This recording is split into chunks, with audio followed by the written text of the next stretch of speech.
very pleased to have Ms. Dina Storey, Senior Director, UICCA. Welcome.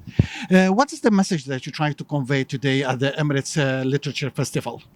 The message that we're trying to convey at the Emirates Literature Festival is basically the inclusion of the private sector.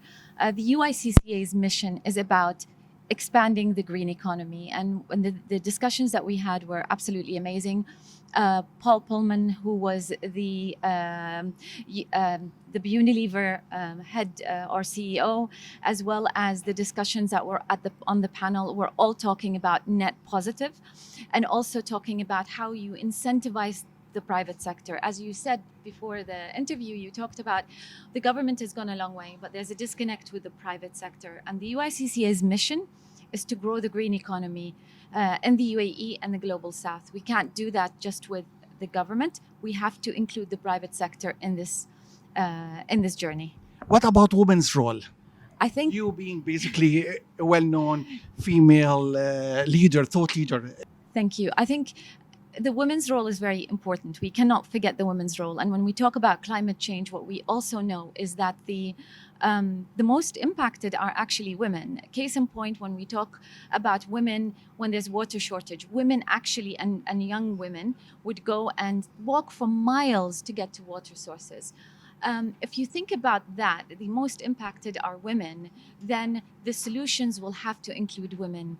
SDG 5 is called the mother of all SDGs for a reason, and the inclusion is very important and at the heart of what the UICCA does.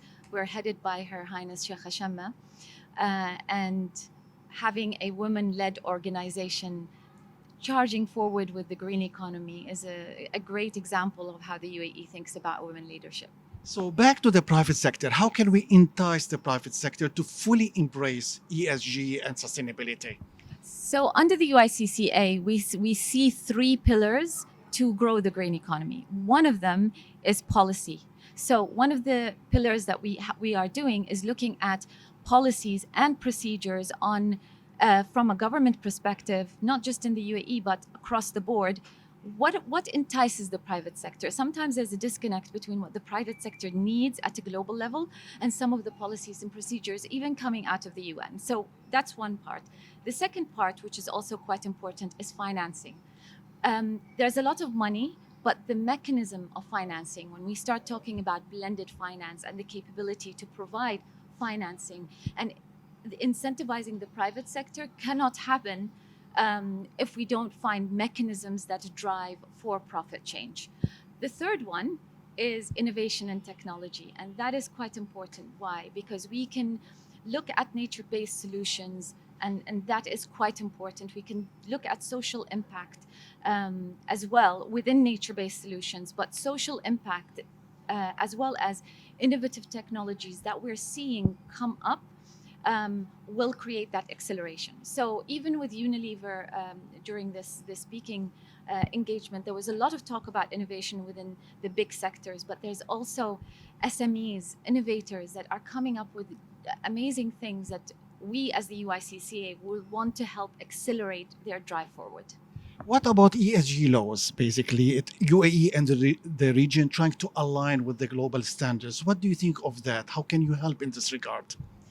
That is basically one of the pillars of the UICCA, is putting together suggestions for policies and procedures, quantitative analysis of what works and what doesn't work, and allowing governments to understand the full picture. And I believe that by the time COP28 arrives and we do host the world here, there's going to be a lot of discussions about two things. One of them is policy and how policy can drive change.